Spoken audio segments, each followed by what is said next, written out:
L'arche était un objet sacré dans la religion israélite ancienne. Selon Exode 25, versets 10 à 22, l'arche était une boîte, faite en bois d'acacia, recouvert d'or à l'intérieur comme à l'extérieur. Elle mesurait environ 1,15 mètres de long sur 0,70 mètres de large et de haut. Donc ce n'était pas un très grand objet. On n'aurait pas forcément eu peur en la regardant. Mais la Bible le reliait à la présence de Yahvé, le Dieu d'Israël, et elle ne devait jamais être touchée par qui que ce soit. C'est pourquoi les Israélites la transportaient à l'aide de barres lors de leur trajet vers la terre promise après l'Exode, hors d'Égypte. L'arche avait aussi un couvercle, appelé caporet en hébreu, fait d'or massif, sur lequel étaient fixés 2 chérubins. Les traductions en anglais se réfèrent à ce couvercle comme le propitiatoire. On appelait aussi l'arche le marchepied de Dieu. Ces deux conceptions sont compatibles puisque les trônes de l'époque avaient un marchepied faisant partie intégrante du trône.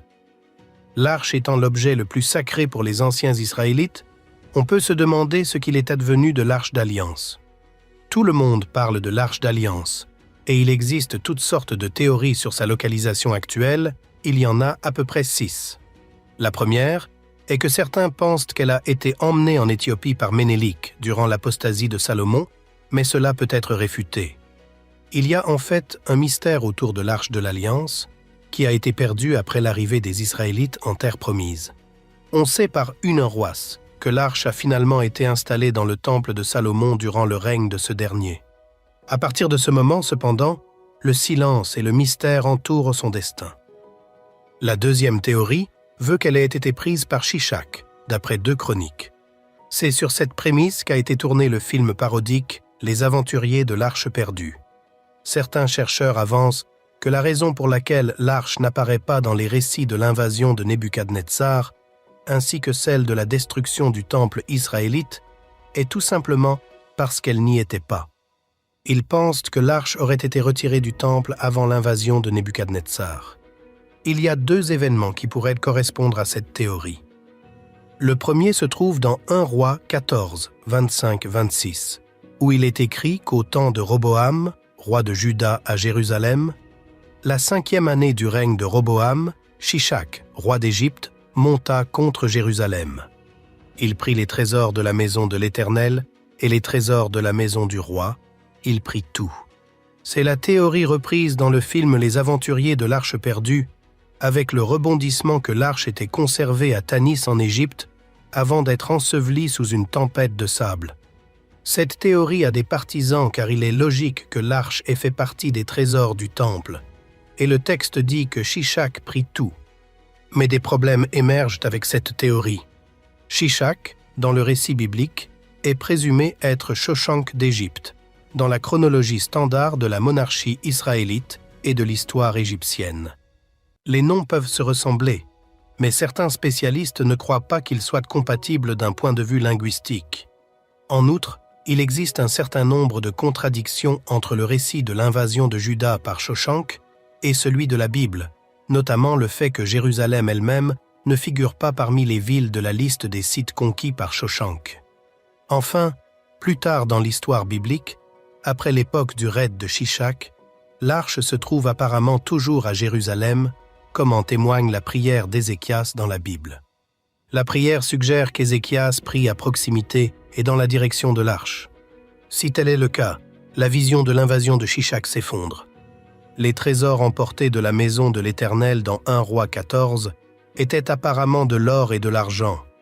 Le temple servait en quelque sorte de dépôt de fonds et non pas d'objets sacrés ou d'autres objets sacrés en plus de l'arche. La troisième théorie est que Jérémie l'a cachée au mont Nebo. L'idée que l'arche a été cachée par Jérémie au mont Nebo est une autre théorie mentionnée dans les Maccabées. Toutefois, il n'y a aucune référence directe à l'arche jusqu'à Jérémie, qui officiait en Juda, le royaume sud d'Israël, juste avant l'invasion de Jérusalem par Nebuchadnezzar et la destruction de la ville et du temple. Ces événements sont décrits dans 2 Rois 25 et Jérémie 52. Il existe plusieurs autres spéculations sur la survie de l'arche, qui date de la période du Second Temple, également connue sous le nom de période intertestamentaire. L'une des sources de cette période est l'historien juif Eupolémus. On nous dit dans cette source que l'arche a été prise par le prophète Jérémie, ce qui expliquerait en théorie pourquoi elle n'apparaît pas dans les listes de butins bibliques ou babyloniennes. La même croyance se retrouve dans d'autres sources anciennes de la même période du Second Temple. 2 Maccabées 2:1-8 le dit. Je vais vous en lire quelques lignes. Lisons les versets 4-5. Il est aussi contenu dans le même écrit que le prophète, averti par Dieu, ordonna que le tabernacle et l'arche l'accompagnent, lorsqu'il se rendit sur la montagne où Moïse monta et vit l'héritage de Dieu.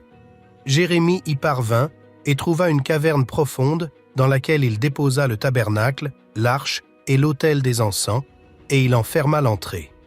Ce que cela décrit, c'est que Jérémie, qui vivait juste avant l'invasion de Nebuchadnezzar, apparemment selon cette source, a pris le tabernacle, qui était pourtant une grande structure. Il a fait déplacer tous ses objets dans la tente, tout ce qui y était associé, ainsi que l'arche, dans une grotte, près du ou au mont Nebo. Bien entendu, personne n'a jamais découvert l'arche ou quoi que ce soit associé au tabernacle sur cette montagne. La quatrième théorie est que l'arche est cachée sur le mont du Temple. De nombreuses personnes en Israël aujourd'hui croient qu'elle est cachée sous le mont du Temple. C'est d'ailleurs le point de vue officiel des rabbins, mais les gens qui ont vraiment étudié la question en doutent, pour un certain nombre de raisons. Cela a conduit à des points de vue absurdes. Par exemple, Tom Kreutzer, ainsi que Feu Ron Wyatt, racontent des histoires de points de vue différents et comment ils sont partis à la recherche de l'arche, comment ils l'ont trouvée mais que le gouvernement l'a volée ou qu'elle a été perdue ou qu'ils n'ont pas pu retrouver le chemin du retour. Je veux dire qu'il y a toutes sortes de variations à ce sujet. Il existe même des photos floues. L'une de ces photos comporte un clou dans l'arche. Par cela, nous savons qu'il ne s'agit certainement pas de l'arche de l'Alliance. La cinquième théorie est qu'elle a été prise par les Babyloniens. Beaucoup de gens croient que l'arche a été prise par les Babyloniens, mais il n'y a aucune preuve de cela. Curieusement, l'arche n'est pas mentionnée dans la liste des objets rapportés à Babylone par Nebuchadnezzar, que ce soit dans la liste que nous donne la Bible ou dans celle qui a survécu dans les archives babyloniennes. L'omission de l'arche ne peut pas non plus être un simple oubli des scribes. L'arche de l'Alliance n'est pas mentionnée lorsque les Israélites sont retournés dans leur patrie 70 ans plus tard et ont reconstruit le temple, comme le montrent les chapitres 1 à 6 d'Esdras. L'arche n'est donc pas mentionnée dans les descriptions du voyage à Babylone, qu'il s'agisse du voyage à Babylone ou du retour de Babylone. La sixième théorie est qu'elle a été emmenée en Égypte pendant les atrocités commises par Manassé. Il existe une allusion intéressante dans le texte de 2 Rois 21 et surtout 2 Chroniques 35, selon laquelle l'arche a été emmenée en Égypte pendant les atrocités commises par Manassé. Il existe un certain nombre de théories sur la survie de l'arche. Toutes se concentrent sur l'idée que l'arche de l'Alliance a été enlevée par les sacrificateurs israélites pour sa propre protection, avant que Nebuchadnezzar n'entre à Babylone, ou même avant cela. La plus connue est celle de Graham Hancock, mais ce n'est pas lui qui a inventé ce point de vue. Il l'expose dans son livre « The Sign and the Seal », le signe et le sceau. Hancock pense que l'arche a été enlevée avant ou pendant le règne du méchant roi apostate Manassé, et qu'après son enlèvement, l'arche de l'Alliance a été transportée à Éléphantine, qui était à l'époque une colonie juive en Égypte, puis elle a été déplacée à nouveau, finalement en Éthiopie. Manassé essayait d'anéantir le judaïsme et les Lévites l'ont emporté hors du pays. Si vous voulez vous documenter sur le déchaînement de Manassé, c'est dans 2 Rois 21 et 2 Chroniques 34. Manassé était roi et il a essayé d'anéantir le judaïsme. Pour protéger le judaïsme, les Lévites ont sorti l'arche de là. Manassé est ensuite remplacé par Josias, qui découvre une copie de la Torah qu'ils n'ont pas détruite. Ils réalisent à quel point ils ont sombré et organisent une grande célébration de la Pâque, c'est le contexte de 2 Chroniques 35.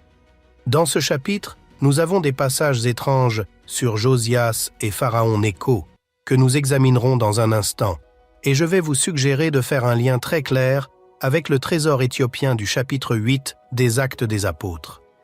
Nous allons parler un peu du rôle du propitiatoire que la plupart des gens ne connaissent pas. Jetons un coup d'œil à 2 Chroniques 35, en commençant par le verset 3. 3. Il dit aux Lévites qui enseignaient tout Israël et qui étaient consacrés à l'Éternel: placez l'arche sainte dans la maison qu'a bâtie Salomon, fils de David, roi d'Israël. Vous n'avez plus à la porter sur l'épaule. Servez maintenant l'Éternel, votre Dieu, et son peuple d'Israël. Ici, il est fait référence à l'arche du temps de Josias, ce qui élimine beaucoup des théories précédentes. On suppose que quand il demande aux Lévites de faire cela, ils obéissent, mais la preuve indique le contraire. Le point est que nous savons que l'arche est portée par les Lévites qui voyagent avec.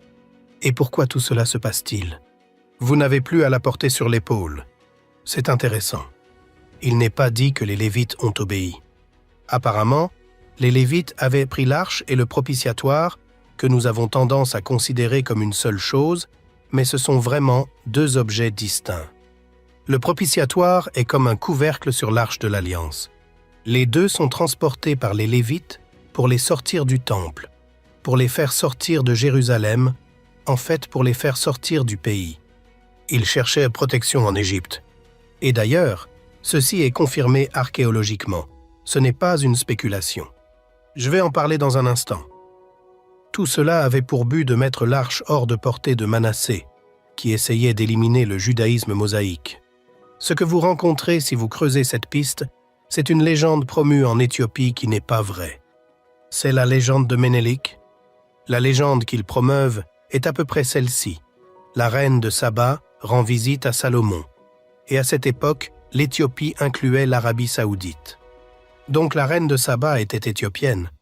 Ils auraient eu un fils, Ménélik Ier, qui grandit là-bas jusqu'à ses 19 ans, puis retourne en Éthiopie en emportant l'arche de l'Alliance, laissant une réplique derrière lui.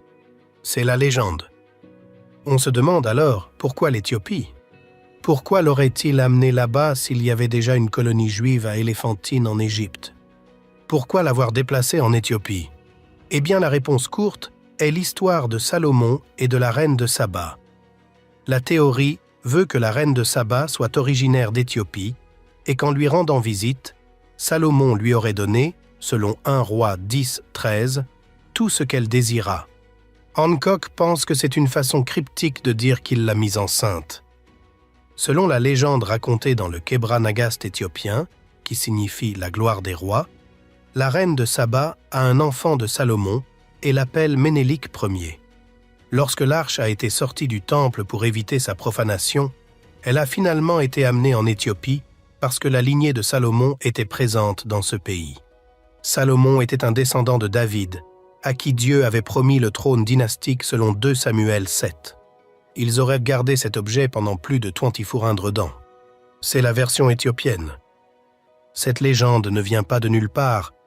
Elle a été inscrite dans la constitution du gouvernement éthiopien par les premiers rois pour revendiquer une descendance salomonienne. Mais on sait, si l'on connaît la Bible, que ce n'est pas vrai, car Josias est bien postérieur, et dans les récits bibliques, l'arche est un sujet distinct de tout cela. C'est une légende qui n'est pas compatible avec les textes bibliques, l'arche y étant mentionnée plus tard, du temps de Josias comme on vient de le voir. La vision éthiopienne de ce qui est arrivé à l'arche est ma préférée, et je vais être triste de vous dire combien de problèmes elle présente, mais ils sont nombreux. Tout d'abord, l'ancienne Saba n'était pas l'Éthiopie, mais plutôt le pays de Saba, dans le sud-ouest de la péninsule arabique, probablement le Yémen moderne. Il s'agit donc d'un décalage important. Deuxièmement, le Kebra Nagast, le livre saint auquel j'ai fait allusion plus tôt, a été écrit 1500 ans après les événements de Salomon et de Saba. Il est donc loin d'être une ressource contemporaine. Troisièmement, la terminologie biblique selon laquelle Salomon donne à la reine, entre guillemets, son désir, ne parle nulle part de grossesse. Par conséquent, l'idée que Salomon l'a mise enceinte n'est rien d'autre que de la spéculation. Quatrièmement, Graham Hancock s'appuie sur une source médiévale pour étayer sa théorie. Cette source s'intitule « Churches and Monasteries of Egypt » « Églises et monastères d'Égypte ». Là encore, son contenu remonte au début du XIIIe siècle. Le livre est écrit par Abu Salah, qui affirme avoir vu l'arche. L'arche dont Abu Salah a été témoin portait des décorations chrétiennes. en d'autres termes des croix, ce qui n'était pas le cas de l'arche proprement dite. Étant donné que, dans l'Ancien Testament, personne ne devait jamais toucher l'arche qui était transportée à l'aide de barres, il est fort douteux que ce qu'Abou Salah a vu soit la véritable arche de l'Alliance. Il y a en fait très peu de preuves que l'arche ait survécu et se soit retrouvée en Éthiopie. Et donc oui, je suis déçu. Mais il y a d'autres théories. Le fait que la plupart des gens qui connaissent la Bible savent que cette légende ne peut pas être vraie, ils rejettent l'idée que l'arche se trouve en Éthiopie. Ce qu'ils oublient, c'est que même si cette légende n'est pas vraie, l'arche semble être arrivée là par un autre chemin. Elle n'est répertoriée dans aucune source comme la Bible ou les tablettes anciennes, rien quant à ce qui lui est arrivé. Outre le fait qu'elle ait été emportée lors d'une invasion militaire, quelles autres explications les érudits et autres chercheurs ont-ils avancé pour expliquer ce qui aurait pu arriver à l'arche? C'est là la surprise, et vous la trouverez dans le texte. Cette légende traditionnelle n'est pas compatible avec les données bibliques, puisque l'arche est mentionnée dans les jours qui ont suivi la mort de Josias, comme nous venons de le voir. Et encore une fois, ce que l'on oublie, c'est que l'arche a pu arriver là par une autre série d'événements, auxquels il est fait allusion plus loin dans ce même chapitre, dans 2 Chroniques 35. Commençons par le verset 20. Après tout cela, après que Josias eut réparé la maison de l'Éternel, il prépare cette grande Pâque. Nécho, roi d'Égypte, monta pour combattre à Carchemish sur l'Euphrate. Josias marcha à sa rencontre. Imaginez, à cette époque, l'empire assyrien commence à s'effondrer et Pharaon Nécho s'y rend pour se procurer des biens. Il est venu pour se battre contre l'empire assyrien, qui est un ennemi d'Israël. Vous voyez le tableau? C'est bizarre. Normalement, l'ennemi de mon ennemi est mon ami. On s'attendrait à ce qu'Israël se réjouisse de voir Nécho combattre la Syrie. Mais quelque chose de bizarre se passe. Josias est sorti contre lui, et cela a intrigué Pharaon Nécho, au verset 21. Et Nécho lui envoya des messagers pour dire « Qu'y a-t-il entre moi et toi, roi de Juda? Ce n'est pas contre toi que je viens aujourd'hui, c'est contre une maison avec laquelle je suis en guerre. Et Dieu m'a dit de me hâter. Ne t'oppose pas à Dieu, qui est avec moi, de peur qu'il ne te détruise. » Remarquez la surprise et la revendication de Nécho. Il prétend agir sur ordre de Dieu, et il se demande ce qui a bien pu motiver Josias à s'opposer à lui. Il y a une question que je dois poser. Quelle était la vraie motivation de Josias dans cette opposition à Nécho? Quelques versets plus tôt, Josias avait demandé aux Lévites de remettre l'arche à sa place, ce qu'ils n'ont pas fait. Josias affronte Nécho parce qu'il veut récupérer l'arche. Vous me suivez? C'est une supposition. Voyons ce qui se passe ensuite. Ce n'est pas contre toi que je viens aujourd'hui, c'est contre une maison avec laquelle je suis en guerre. Et Dieu m'a dit de me hâter. Observez le verset suivant. Notez bien que ce verset 22 n'est pas une citation de Nécho, mais un commentaire du chroniqueur, celui qui écrit ce récit. Mais Josias ne se détourna point de lui, et il se déguisa pour l'attaquer, sans écouter les paroles de Nécho, qui venaient de la bouche de Dieu. Il s'avança pour combattre dans la vallée de Megiddo. Si on prend la Bible au sérieux, on peut considérer cela comme vrai. Nécho prétendait agir sur ordre divin, et le chroniqueur confirme que ces paroles venaient de la bouche de Dieu. Attendez un peu. Comment Nécho a-t-il pu recevoir des instructions de la bouche de Dieu? Ce n'est pas une vantardise, c'est un commentaire du chroniqueur. Eh bien, le verset 23 dit que les archers tirèrent sur le roi Josias, et le roi dit à ses serviteurs « Emportez-moi, car je suis gravement blessé. » Ses serviteurs l'emportèrent du char, le mirent dans un second char qui était à lui, et l'amenèrent à Jérusalem. Il mourut et fut enterré dans le sépulcre de ses pères. Tout Juda et Jérusalem pleurèrent Josias. Une tragédie, car Josias était un jeune roi populaire et compétent. Mais comment Nécho pouvait-il entendre la voix de Dieu?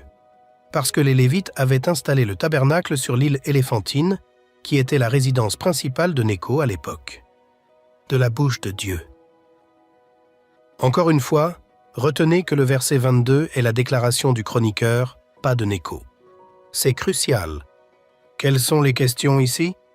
Pourquoi Josias a-t-il persisté à attaquer Nécho? Je présume, et ce n'est que ma présomption, que c'était pour récupérer l'arche. Pourquoi Nécho pensait-il que Dieu était de son côté? Visiblement parce que les Lévites avaient installé le culte chez lui. Comment Nécho pouvait-il prétendre avoir reçu des instructions de la bouche de Dieu? Quand on étudie le passage en détail, on voit que Josias recevait toujours ses instructions par la prophétesse Hulda, 2 Chroniques 34, 22 à 28, 2 Rois 22, 14 à 20, pas par les sacrificateurs lévites. Pourquoi? Parce que les sacrificateurs lévites étaient partis. Josias prenait ses directions de la prophétesse Hulda, ce qui n'était pas un problème, mais cela ne faisait pas partie de la routine habituelle. Quelque chose d'inhabituel se passait. Autre élément important que la plupart des commentaires négligent, Nécho n'était pas un pharaon égyptien. Pharaon était un titre. Devinez de quelle nationalité était pharaon Nécho? Éthiopien. C'est ce qu'on appelle le pharaonat éthiopien, ce qui lève un peu le voile sur ce qui se passait. Vous me suivez? Je vous encourage à vérifier ces détails. Ce dans quoi nous sommes tombés ici est une tradition documentée. En 642 avant J.C., l'île Éléphantine est une île du Nil qui à cette époque était le siège de pharaon Nécho. Et quelques siècles plus tard, en 470 avant J.C., elle déménage sur l'île Tana-Kirkos, au lac Tana en Éthiopie, puis en 330, elle déménage à Aksum, nous allons suivre cela ici, et elle se trouve actuellement à l'église Sainte-Marie de Sion, quoi que ce soit qu'il garde. Les Éthiopiens croient qu'elle est destinée à être présentée au Messie lorsqu'il régnera sur le mont Sion. Il y a tout un chapitre là-dessus, dans lequel nous sommes allés au chapitre 18 d'Ésaïe, et il y a aussi des allusions à cela dans plusieurs autres endroits, tels que Sophonie Tenpas 3 et d'autres encore. Jetons-y un coup d'œil. Alors, apparemment les Lévites, pour la mettre à l'abri, vont sur l'île Éléphantine, le siège de l'Égypte, et demandent la protection de pharaon Nécho. L'île Éléphantine était une capitale fortifiée, et l'arche y reste apparemment de 630 avant J.C. à environ 430 avant J.C., environ 2 siècles. C'est documenté archéologiquement d'ailleurs. C'était un avant-poste égyptien, c'était leur ville frontalière la plus au sud, l'installation fortifiée servant de première forteresse dynastique. Elle avait une importance militaire pendant la 25e dynastie, la soi-disant dynastie éthiopienne. Et il y avait un temple de Yahvé qui servait la colonie juive avant les occupations persées de 1525 à 404. Vous pouvez trouver confirmation de cela dans le guide officiel de l'Institut allemand d'archéologie du Caire de 1998. Donc cela a de la substance. Eh bien, elle y reste pendant environ 2 siècles, puis elle descend vers le lac Tana. Très au sud, il y a un lac gigantesque, le lac Tana, qui est rempli de beaucoup d'îles, et l'une de ces îles est l'île Tana-Kirkos. Elle y reste pendant 800 ans. Nous l'avons visitée d'ailleurs à plusieurs reprises. Sur la photo que vous voyez, c'est l'un des moines là-bas, me montrant quelque chose dont il est très fier. Il a une Bible éthiopienne, et dans leur Bible, ils ont le récit de Marie et Joseph avec le bébé en visite à l'île de Tana-Kirkos. L'arche y est restée pendant 800 ans, jusqu'à ce qu'elle déménage finalement à Aksum, où elle se trouve vraisemblablement encore aujourd'hui. Ils se sentent obligés de la garder jusqu'à ce que le Messie règne sur le mont Sion. Quand vous allez à Aksum, il y a un endroit appelé l'église Sainte-Marie de Sion. C'est une sorte de forteresse pas très imposante, mais qui descend sous terre, et il y a des tunnels jusqu'à la mer Rouge. Ils gardent cette chose depuis plus de 2000 ans. Ils prennent cela très très au sérieux.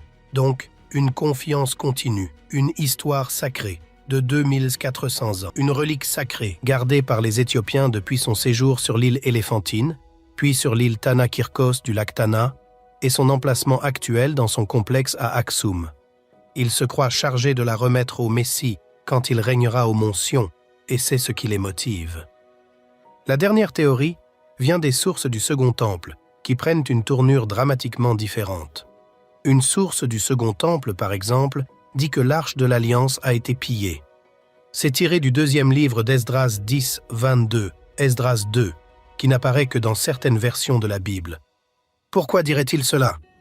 Pourquoi un écrivain juif de la période du Second Temple dirait-il que l'arche a été prise ou détruite. Encore une fois, à cause de toutes ces autres informations sur le mystère de l'arche, cette source en vient à cette idée parce que la Bible le suggère. Commençons par un passage de Jérémie, contemporain de la destruction du temple.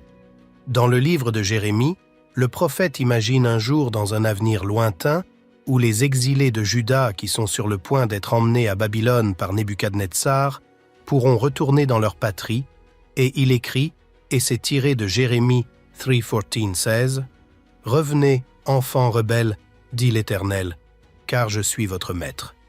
Je vous prendrai, un d'une ville, deux d'une famille, et je vous ramènerai dans Sion. Je vous donnerai des bergers selon mon cœur, et ils vous paîtront avec intelligence et avec sagesse. Lorsque vous aurez multiplié et fructifié dans le pays, en ces jours-là, dit l'Éternel, on ne parlera plus de l'arche de l'alliance de l'Éternel. Elle ne viendra plus à la pensée. On ne se la rappellera plus. On ne s'apercevra plus de son absence, et l'on n'en fera point une autre. » Le verset clé ici est le dernier, le verset 16, où le prophète décrit les lamentations des gens sur la perte de l'arche. Il n'y a absolument aucune raison pour que les gens désirent que l'on refasse l'arche de l'Alliance ou qu'ils la regrettent si elle n'a pas été perdue. Lamentation 2, 1, livre également associé au prophète Jérémie, suggère aussi la perte de l'arche. Ce verset dit « Et quoi ? Le Seigneur, dans sa colère, a couvert de nuages la fille de Sion. Il a précipité du ciel sur la terre la magnificence d'Israël. Il ne s'est pas souvenu de son marchepied au jour de sa colère. » Tout le livre des Lamentations est une série de plaintes sur la destruction de Jérusalem et de son temple. Ailleurs, bien sûr, vous vous souviendrez que l'arche de l'Alliance était appelée le marchepied de l'Éternel, par exemple dans 1 Chronique 28, 2. Lamentation, chapter 2, verse 1. Dit que l'Éternel ne s'est pas souvenu de son marchepied, l'arche, au temps de sa colère, ce qui suggère fortement qu'elle a été perdue, soit pillée, soit détruite. Enfin, le prophète Ézéchiel a eu une longue vision du futur temple après que le temple de Jérusalem a été détruit. Vous pouvez lire cela dans Ézéchiel 40-48. Une chose que vous remarquerez si vous lisez ces chapitres d'Ézéchiel, c'est que ce temple n'a pas d'arche, elle est totalement absente. Les chercheurs de l'arche soutiennent que l'arche a survécu afin qu'un jour elle puisse être redécouverte et ramenée à Jérusalem, mais Ézéchiel ne pense certainement pas dans cette direction.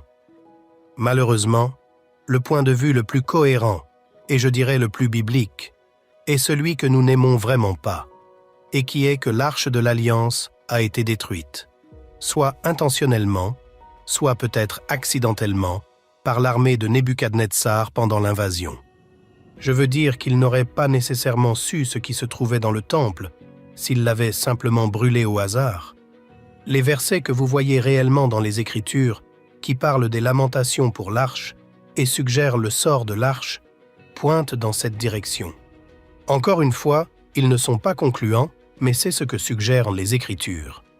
Ainsi, je pense que c'est la vue la plus cohérente que nous ayons à offrir. Et ce serait la raison pour laquelle l'arche de l'Alliance n'est mentionnée nulle part, ni dans la liste des butins que Nebuchadnezzar a rapportés dans son pays, ni dans la Bible ou encore dans ses propres archives. Elle a été détruite. Nous aimerions vous donner l'opportunité de faire de Jésus le Seigneur de votre vie. Voulez-vous bien prier avec moi? Dites Seigneur Jésus, je me repens de mes péchés. Viens dans mon cœur. Je fais de toi mon Seigneur et Sauveur. Et merci Seigneur pour le baptême du Saint-Esprit en moi. Dans le nom de Jésus. Par cette simple prière, nous croyons que le Saint-Esprit vous conduit sur le chemin de la nouvelle naissance. Allez dans une bonne église dont le fondement est la parole de Dieu, passez par les eaux du baptême et donnez à Dieu la première place. Nous espérons de tout cœur que ce message vous encouragera.